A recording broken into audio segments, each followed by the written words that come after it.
Tudo bem? Bom me encontrar com você aqui, nesta hora, nesse tempo marcado para o nosso encontro, para falarmos sobre sexualidade. Que Deus te abençoe, seja bem-vindo, você onde estiver acompanhando aqui o nosso programa e esta programação que é feita com muito carinho para você. Muita gente escreve para a gente perguntando questões diversas, sobre questões diversas. E a gente fica muito feliz pela grande repercussão, pelo trabalho que estamos fazendo e alcançando a tantas pessoas que precisavam de respostas mais específicas sobre assuntos na área da sexualidade. E a gente fica muito feliz por cumprir esse papel, cumprir esta missão.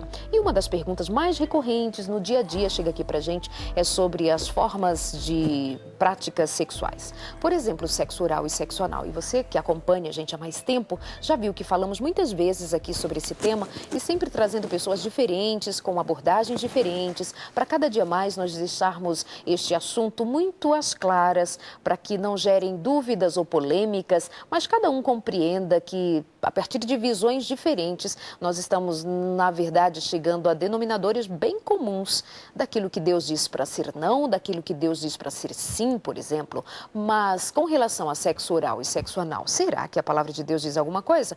Muita gente vai dizer que não e nós vamos procurar de fato na Bíblia estas palavras ou essa nomenclatura e não vamos encontrar. Então, quais são nossas bases ou quais os nossos princípios para dizer não, sexo oral não, sexo anal não, enfim, ou sim, enfim, vamos saber disso um pouco mais hoje aqui com o pastor Ivair Costa, mais uma vez aqui comigo. Tudo bem, né? Tudo bem, obrigado por nos receber mais uma vez. Eu que fico feliz e grata por sua disponibilidade de vir aqui conversar com a gente. Pastor, eu estava lendo um artigo seu falando sobre sexo oral. Então, conta aí pra gente, por que você escreveu a respeito desse tema aqui no seu blog, no O Cristão no Século XXI, que são artigos que o senhor elaborou para transformá-lo num livro e acabou postando aqui na internet. Está disponível para você ir de casa acompanhar também. Começa a falar então a respeito do sexo oral, por exemplo. É uma necessidade, né, dos cristãos de forma geral, essa informação. As pessoas perguntam, porque tudo que gira em torno da questão da sexualidade, de sexo, causa uma comoção maior, dúvidas, curiosidade.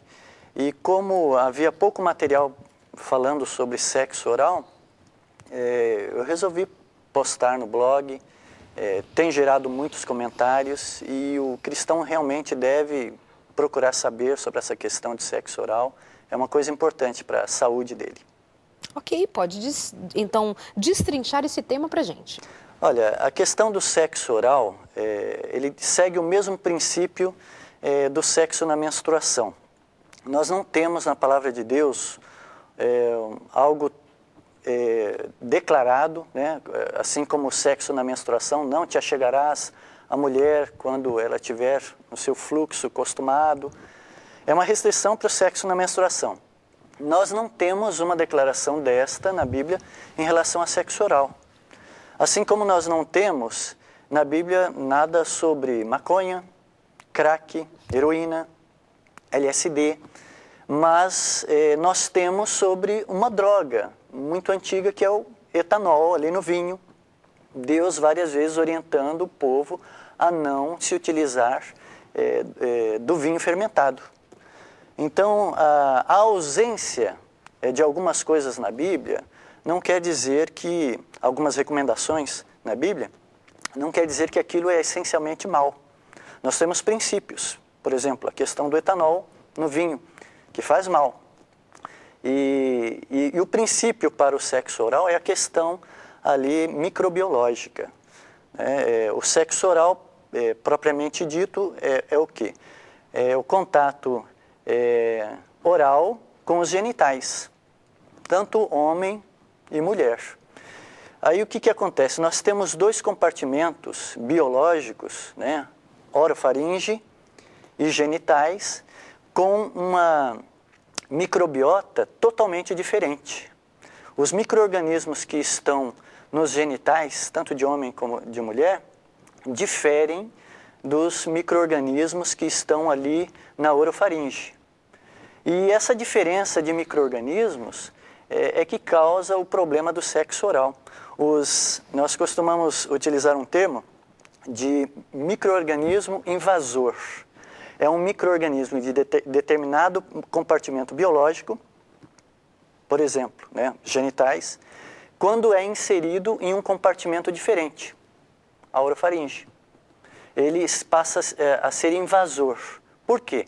Porque no compartimento biológico que ele está, os genitais, ali o epitélio, tudo que cerca aquele ambiente ali do micro-organismo, foi preparado para ele estar ali. Os seres humanos, eles nascem, né? Ao passar ali pelo canal vaginal, no parto, eles são colonizados. No útero, nós somos estéreis.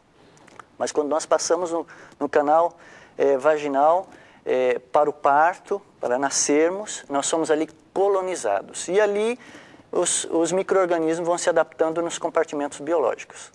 Quando um micro-organismo que não é comum em determinado compartimento biológico, por exemplo, a orofaringe, recebe um micro-organismo dos genitais, por exemplo, uma bactéria, como o Streptococcus aureus, ele passa a ser invasor e ele passa a causar ali problemas, atingindo ali os órgãos desse compartimento biológico. Então, o princípio é esse, o mesmo princípio ali do sexo na menstruação. Por que havia restrição? Porque Deus restringiu? Devido àquele princípio microbiológico, dos micro-organismos alcançarem as partes altas, né? Nós já vimos isso anteriormente, e assim infectar as partes altas do aparelho reprodutor feminino.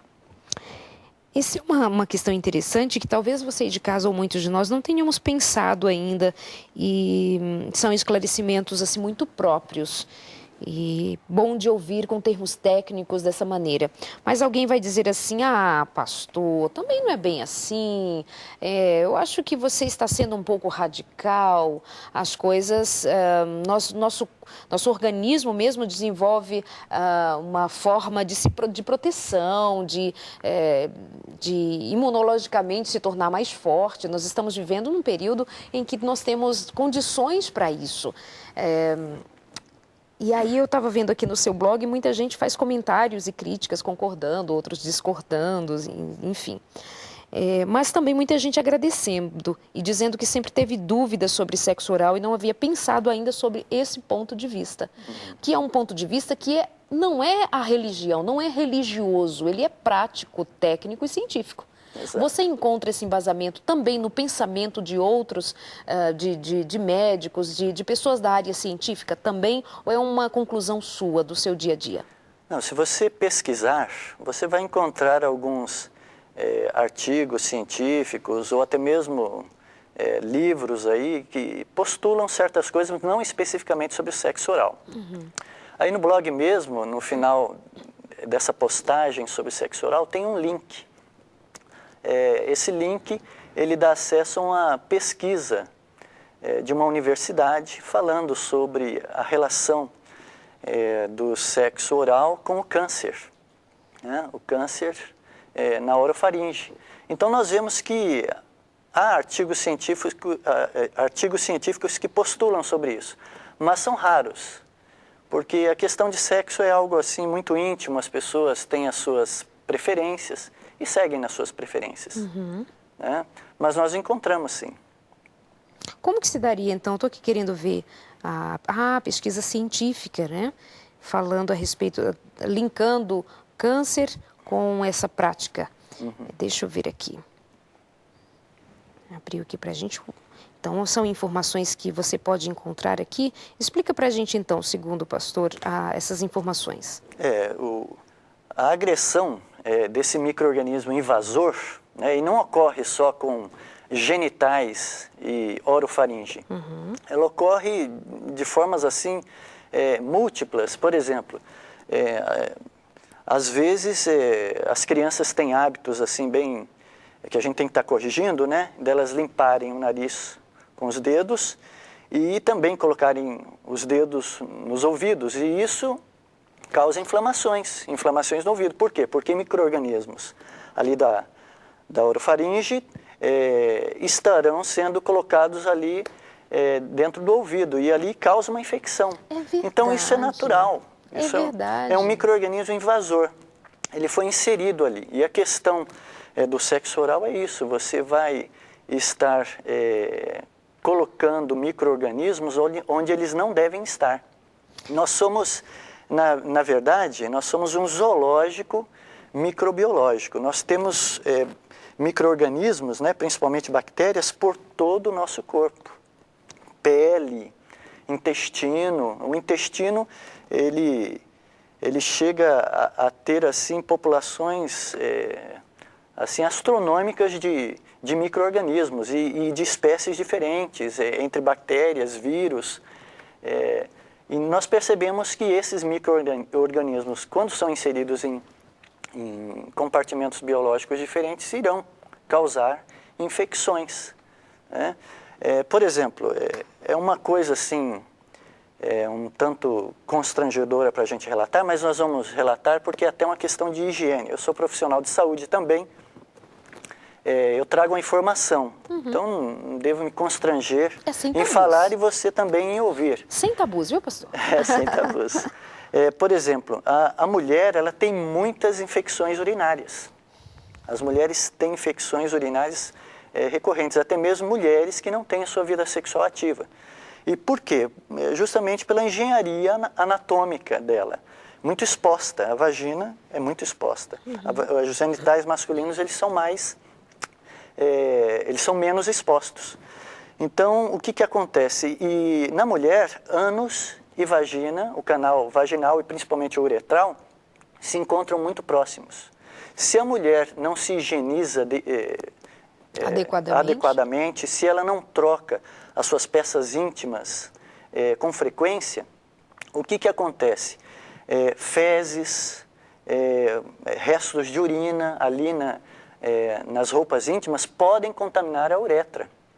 Então, nós percebemos que esse princípio, né, de micro-organismos, essa realidade que nós estamos inseridos, de nós termos micro-organismos no corpo e nós temos que cuidar dessas questões, elas são reais, são leis inexoráveis, né, e que nós temos que realmente estar atentos.